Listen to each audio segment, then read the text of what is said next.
global happenings today. We communicate, we analyze global news. Stay tuned. Hello and welcome to Global Happenings Today. We have a trending news for you, and the topic reads: Fulani Herdsmen gets bold as they kidnap the council chief, demands 50 million naira. See details. But before we go into the news proper and further analysis, we do like you to subscribe to our channel by clicking on the red subscribe button. Beside it, you see a bell notification icon. Please go ahead, click on it to get notified as soon as we update our channel. Okay, let's go straight into the news of the day. 4 herdsmen who allegedly abducted the newly appointed vice chairman of Ransom North local government area of Ogun State, Soniyi Taiwo, were paraded by the police. The suspect remains Mohammed Abdullahi, 25 years, Ibrahim Diko, 20 years, Gambo Abdullahi, 25, Mohammed Sulaiman, 23. They were said to have kidnapped Soniyi, a member of the transition committee of Remo local government, on January 10 along Fidiwo Ikpara Road while returning from an outing. Soniyi's abductors demanded a ransom of 50 million naira, but they were arrested following intense manhunt by a special unit of the Ogun State Police Command at the forest at the Fidiwo axis of the Lagos-Ibadan Expressway. The operatives said to have combed the forest for days until the kidnappers set him free upon discovering that the police were closing in on them. The Commissioner of Police, Kenneth Ibrisom, who paraded the suspect at Eleweran, the command headquarters, said the suspects were arrested after the command's technical and forensic investigation enabled it to geolocate them and the victim in the forest. Ebrison added that the initial arrest of the 3 of the suspects led to the subsequent arrest of the 4th, who fled but was tracked to Idi Anyure in Ibadan, your state capital. Having realized that the police were closing in on them, the hoodlums released their victim, but the 3 members, if the hand, were subsequently apprehended as a result of an intense combing of the bush where they were traced to, he said. They noted that the victim, Soniyi, had identified the suspect as his abductors, stressing that the confessional statement already extracted from them would also assist the police apprehend other fleeing gang members. This is so sad, really, but this is also good news in the sense that the police are on top of their job. But before we go into the proper analysis of this, let's hear what Nigerians are saying online concerning this particular issue. It said, one says, see it, that's why the Fulanis don't want Amotekun. We the Southwest are tired of kidnapping, raping, and destruction of our farmlands. Fulani Herdsmen, go back to your land. One said. Another is saying, see them, good one from police. I know federal government will recruit them to Nigeria army that will be there to compensate. Another one said, imagine these are the small boys they are using to generalize criminality among the people of the House of Fulani. It's quite unfortunate. Another one says, but please, ask the IG where about the whereabouts of the other arrested kidnappers and killers herdsmen since 2015. Another one said, even though Nigeria power are in the hands of your people, that does not give you people the power to treat all or kill Nigerians as you like. The rule of law will deal with you in life or for death. Another one says 50 million ransom. Now tell me, where does the money go once the ransom is paid? These, I believe, are the only errand boys, and the money eventually goes to the big masters who are behind them.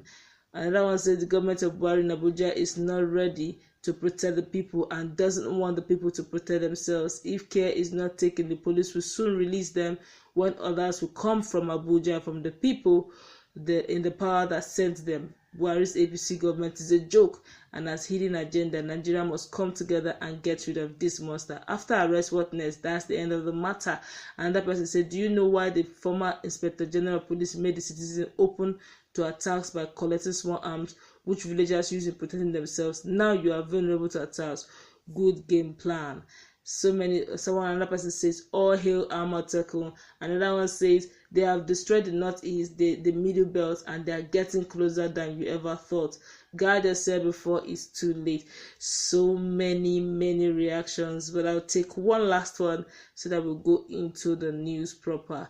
This one says, Tanko Yakasia, can you see the reason for Amotekun?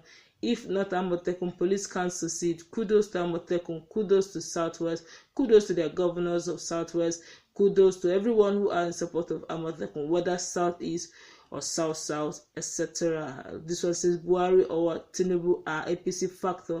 They must not be allowed to play in this case as is done in the North. Amotekun, take note.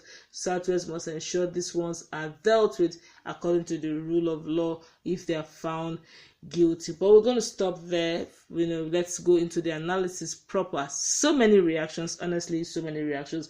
But this is a plus.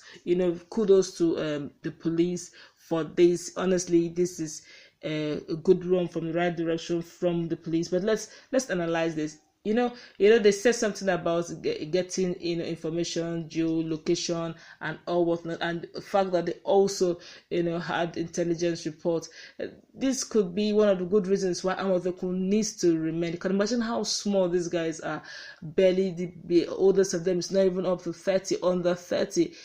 Doing so much mayhem, so much terrorism. Can imagine kidnap all the way from the north. They came down to the southwest, kidnapping.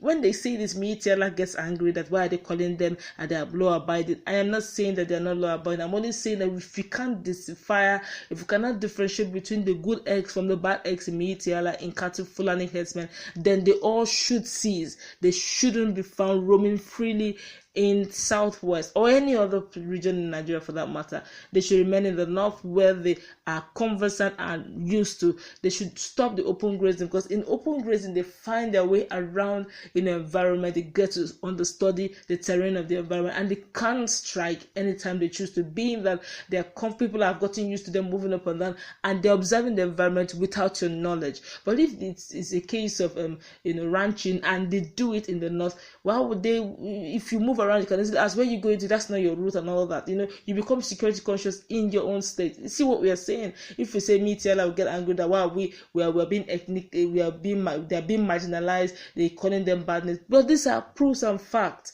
And then, like one respondent said, after this whatness, let's get our ass right in Nigeria.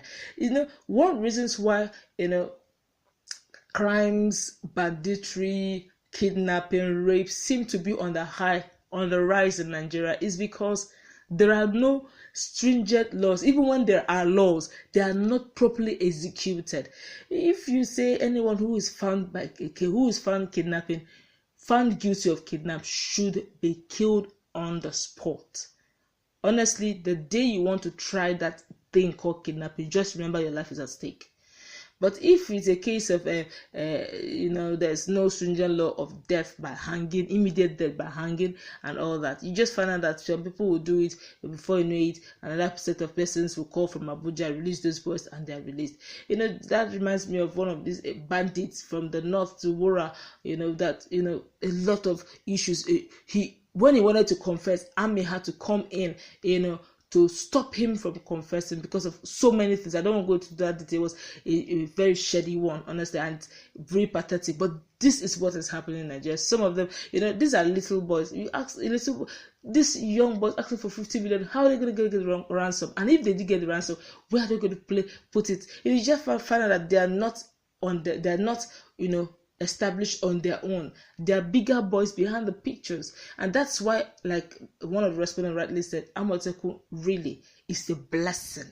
At least for the now. I don't know about the future. For the now, it's a blessing to the Southwesterners, because Amotekun is that. Amotekun will have to, the federal government is starting community policing, and it's more of, in essence, really, it's about community policing. So we're going to work together and see the community policing and Amotekun work in the way. We are going to have the legal framework to back If this Amotekun and this legal framework is going to be one in which all of us will look at, and we'll be sure that it goes without any. What has developed is what has led to this. Not that there was no consultation. We just felt that, look, with all this noise outside, it's better for us to sit down. And you remember, even immediately the noise started, I said that we are going to explore political solution. I'm sure you all read the statement that it was misinterpreted. At no time did the government wanted to stop Amotekun. That's what we must go about with. So there's no problem. If you can't face the term, don't do the crime.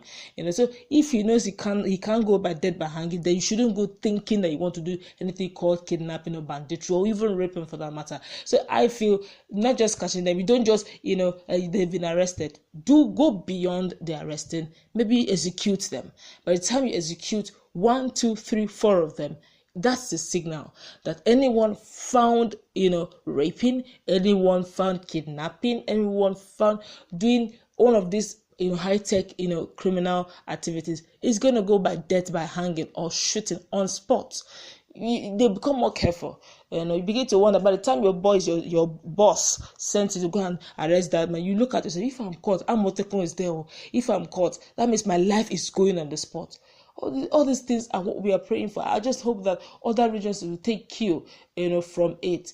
This is a good one if you ask me. Well, kudos to the police, but kudos again to the intelligence gotten from some of these young guys who did the needful. And if not for the needful, maybe by now the local chief would have been a dead man by now. Maybe by now we would have been talking about something else. You can imagine what would have happened to council chief after coming out of an outing. 50 million is no small money at all, but thank God for life. Well done to the boys, well done to the police officers, and I pray that they keep doing much more of this. I also pray that the other regions take a cue from this and protect their lands. That's where we're going. That's the much we're going to take on this. We're going to round it up. That's what we're going to round up for the day. Please go to our comment section. Tell us what you think about this good job done by the police and also by the local intelligence to bring these Fulani herdsmen from doing what they seem to become a norm these days, kidnapping and banditry, and even going as much as demanding 15 million from their victims. All right, do go to our comment section. Don't forget to subscribe to our channel. Have a nice time.